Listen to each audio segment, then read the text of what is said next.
설을 앞두고 고향을 방문했다 코로나19 바이러스를 전파하는 사례가 잇따르고 있습니다. 방역당국은 연휴 기간 고향 방문을 자제해 줄 것을 강조했습니다. 정부가 코로나19 안정세를 보이고 있는 비수도권의 영업 제한을 다소 완화했지만 기대와 실망이 교차하고 있습니다. 한편 지자체들은 설 연휴를 앞두고 방역을 강화하고 나섰습니다. 2021년 새해를 맞아 원주 혁신도시 이전 공공기관의 사업계획을 들어보는 신년 인터뷰. 이번 시간에는 김선민 건강보험심사평가원장을 만나봤습니다. 시민단체가 중앙행정심판위원회를 대상으로 설악산 5세 케이블카 인용 재결 취소 소송을 제기했습니다. 이들은 환경영향평가 단계에서 위법한 판결이 이뤄졌다고 주장했습니다.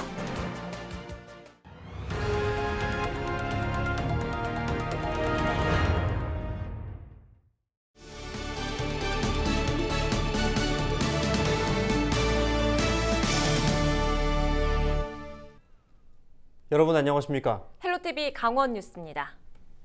오주환 선수는 이번 설 연휴 어떻게 보낼 계획인가요? 네, 마음만은 벌써 고향에 계신 부모님께 다 있는데요. 하지만 무엇보다 건강하게 뵙는 게 더 중요할 것 같아서 이번 설에는 영상통화로만 안부 인사드리려고 합니다. 맞습니다. 방역당국과 지자체도 코로나19 확산 방지를 위해서 이번 설 연휴는 고향 방문을 자제해달라고 요청하고 있는데요. 벌써부터 설 전에 고향을 방문했다 바이러스를 전파하는 안타까운 사례가 전해지고 있습니다. 장진철 기자가 보도합니다. 화천군 사내면이 썰렁합니다. 인근 마을에서 코로나19 확진자가 잇따르면서 주민뿐 아니라 군인들까지 외출을 자제하고 있기 때문입니다. 아예 없죠. 그러지 않아도 없는 데다가 더 없죠, 사람이. 군인은 원래 안 못 나오게 했는데 그런 데다가 요즘에 어저께 그저께인가 여기서 확진자가 4명인가 5명이 나와갖고 더 없잖아요. 지난 5일 코로나19 확진자 1명이 발생하더니 연이어 5명이 추가로 양성 판정을 받았습니다. 모두 같은 마을 사람들입니다. 최초 확진자는 지난달 말 설을 앞두고 서울에서 방문한 친척에게 감염된 것으로 확인됐습니다. 추가 확산을 막기 위해 인근 주민 260여 명에 대한 검사를 진행한 결과 다행히 모두 음성 판정을 받았습니다. 고향을 찾았다가 바이러스를 옮길 수 있다는 우려가 설 명절을 앞두고 곳곳에서 현실화되고 있습니다. 지난 6일 홍천에서도 80대 노인이 코로나19 확진 판정을 받았습니다. 수도권에 거주하는 가족이 설을 앞두고 미리 고향을 방문했다가 바이러스가 전파된 경우입니다. 다행히 아직까지 추가 확산은 발생하지 않았습니다. 하지만 지역 확진자 대부분이 60대 이상 고령자로 언제 어디를 방문했고 누구를 만났는지 정확히 기억하지 못해 역학조사에 애를 먹고 있습니다. 내가 몇 시에 갔는지 또 몇 시에 가서 뭘 했는지 누가 옆에 있었는지에 대한 그런 것들의 기억이 희미하실 수밖에 없어요. 그래서 역학조사는 상당히 어렵습니다.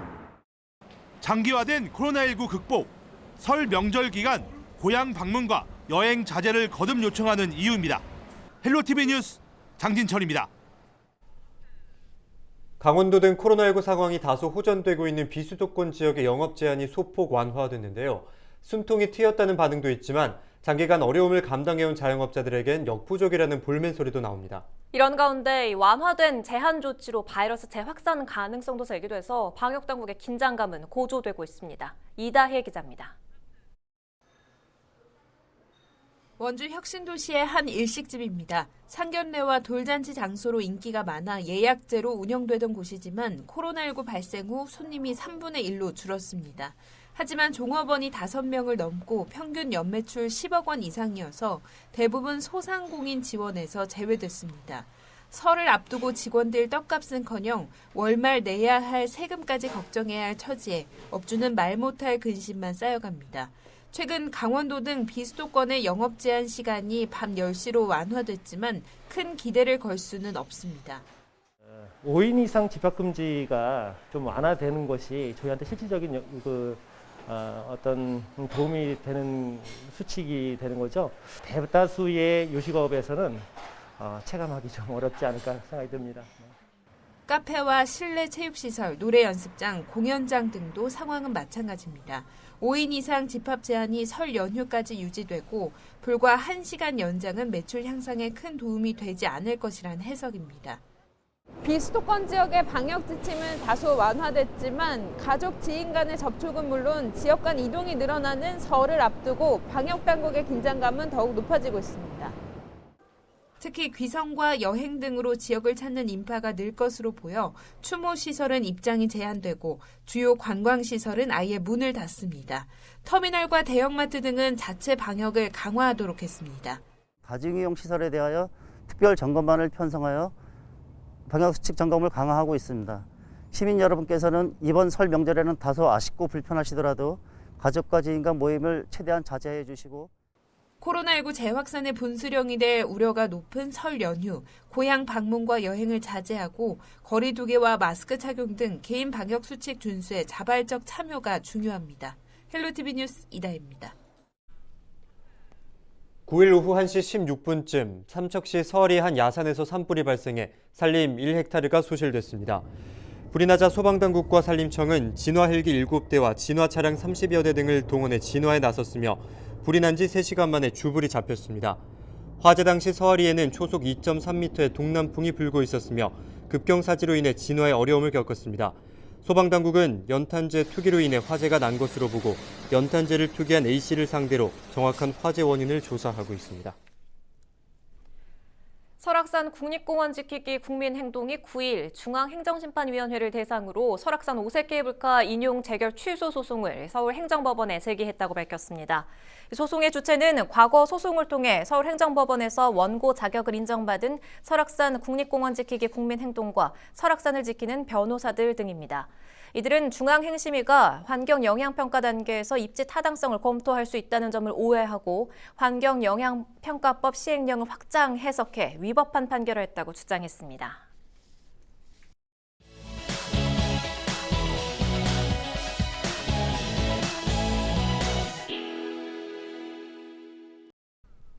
네, 원주 혁신도시로 이전한 공공기관의 주요 사업과 지역 상생을 위한 계획을 들어보는 시간입니다. 이번 시간에는 김선민 건강보험 심사평가 원장을 만나 심평원의 성과와 앞으로의 계획에 대해 들어봅니다.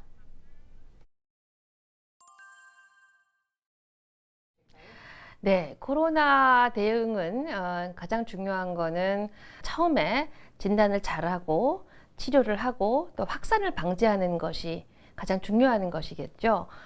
그런데 한국이 이렇게 성공적으로 코로나에 대처할 수 있는 것은 가장 큰 것 중에 하나가 데이터와 전 국민 건강보험이라는 그런 요소를 무시할 수가 없습니다. 물론 질병 자체에 대응하는 것도 중요하지만 조기에 발견하고 그리고 위험 요소를 차단하고 막는 것, 그게 이제 요약된다면 해외 여행 정보를 저희 심평원 시스템에 탑재를 해서 위험한 지역에서 여행 갔다 오신 분들은 진료 시간에 바로바로 뜨도록 그렇게 만들었습니다. 그리고 모두 다 기억을 하시겠지만 작년에 마스크 대란 때문에 굉장히 국민들께서 우려를 하셨습니다. 그런데 저희가 역시 의료기관과 연계된 데이터망을 활용을 해서 마스크 오브제를 성공적으로 수행을 했습니다. 그리고 각종 치료제들 그리고 병상들을 계속 매일 모니터링하고 혹시 치료제가 나오거나 하면은 즉시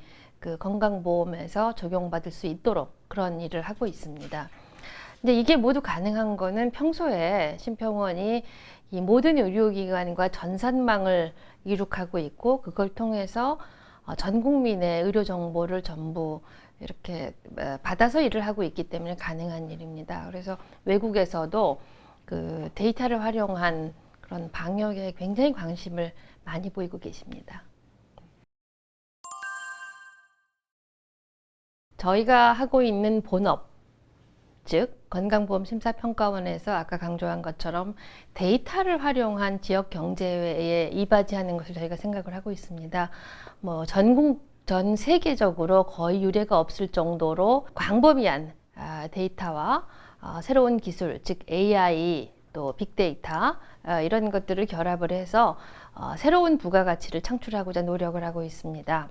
이것이 아마 지역사회의 경제와 젊은 인재 양성에 크게 도움이 될 것으로 기대를 하고 있습니다. 세 번째로 말씀드리고 싶은 거는 저희가 이제 본사 사옥이 전부 원주에 있는데 계속 꿈꾸던 게 직원들을 위한 교육연수원을 필요로 했습니다. 그런데 작년에 결정이 돼서 평창군에 교육연수원을 짓게 되었습니다. 이제 그렇게 하면 정말 아까 말씀드린 것처럼 신평원 없는 강원도 생각하기 어려울 정도로 저희가 강원도와는 아주 밀접한 그런 상생 협력을 할 수 있을 것으로 기대합니다. 저희가 하는 평가 결과, 즉 어느 병원이 좋은지, 특히 주변에서 아플 때 어느 병원 가셔야 하는지 이 사업을 보다 확대할 계획입니다. 그래서 저희 신평원의 홈페이지나 어플 그리고 언론 등을 찾으시면 주변에 있는 의료기관을 쉽게 방문하실 수 있도록 그렇게 사업을 할 예정입니다. 그리고 두 번째는 말씀을 드렸지만 여전히 또 발전을 해야 할 부분이 디지털 영역입니다. 저희가 여지껏 데이터에 기반한 디지털 역량으로 건강보험을 이렇게 굴러가도록 만든 주역이라고 생각을 하고 있습니다. 그런데 신기술은 계속 나오고 있습니다. 이 기술들을 보다 업그레이드하는 디지털 희라를 새로운 영역으로 끌어올리는 그런 두 가지 계획을 하고 있고요. 또 마지막으로는 지금까지 말씀드린 이 지역사회와의 협력을 보다 체계화하고 보다 저희 업의 본질에 충실하도록 그렇게 좀 한 단계 높이는 것을 목표로 하고 있습니다.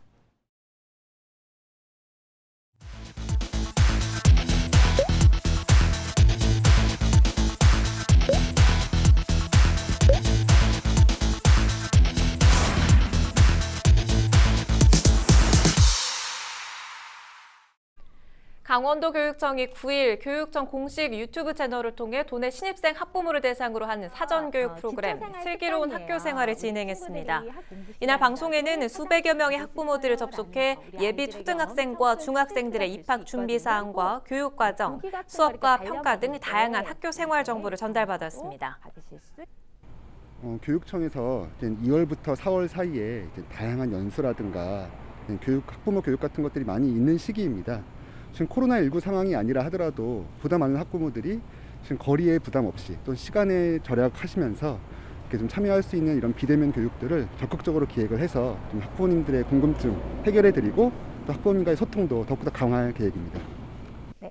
교육청은 이날 실시간 댓글 질문에 답변하며 학부모들의 궁금증을 풀어줬는데요. 이후에도 학부모와 소통할 수 있는 다양한 온라인 프로그램을 진행할 계획입니다.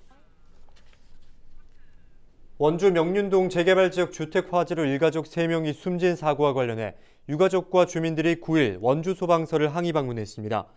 유가족 측은 소방서의 구조가 늦어져 인명피해가 늘었고 비상소화장치 작동 불량으로 초기 진화가 불가능했다고 주장했습니다. 이에 대해 원주 소방서는 화재 진압과 인명구조를 위해 최선을 다했으며 향후 소화전 등 시설 정비에 힘쓰겠다고 설명했습니다. 지난해 설날 발생한 가스 폭발 사고로 일가족 7명을 숨지게 한 혐의로 기소된 동해시 펜션 업주와 가스 공급자에게 실형이 선고됐습니다. 9일 춘천지방법원 강릉지원 형사 1 단독 백대현 부장판사는 피고인들이 적절한 조치를 하지 않아 폭발 사고가 난 것으로 보고 업무상 과실 폭발성 물건 파열죄 등으로 기소된 펜션업주 A씨에게 징역 5년을 선고했습니다. 또 같은 혐의로 구속된 LP가스 시공업자 B씨에게는 징역 2년을 선고하고 법정 구속했습니다. 펜션 공동 운영자 C씨는 징역 2년에 집행유예 4년, 펜션 종업원은 금고 1년 6개월에 집행유예 3년을 선고받았습니다. 2021 평창 평화포럼이 사흘간의 일정을 마치고 9일 폐막했습니다. 강원도와 2018 평창기념재단은 이날 폐회식에서 2024 강원 동계 청소년 올림픽대회 남북 공동 개최 추진 등이 담긴 결의문을 채택했습니다. 결의문에는 남북철도 연결과 금강산 관광 재개 촉구, DMZ 평화지대 조성, UN 핵무기 금지 협약 가입 노력 등 10개 의제가 담겼습니다. 참석자들은 이번 포럼을 통해 평창 평화 정신을 계승하고 이를 위한 실천 전략 등을 지속적으로 만들어 나가기로 했습니다. 횡성에서 9일 코로나19 추가 확진자가 발생했습니다. 횡성군 보건당국은 횡성 대성병원에서 코호트 격리 중이던 80대 환자가 코로나19 확진 판정을 받았다고 밝혔습니다. 해당 환자는 앞서 3차례 검사에서 모두 음성이 나왔으나 4번째 검사에서 양성 판정을 받은 것으로 확인됐습니다.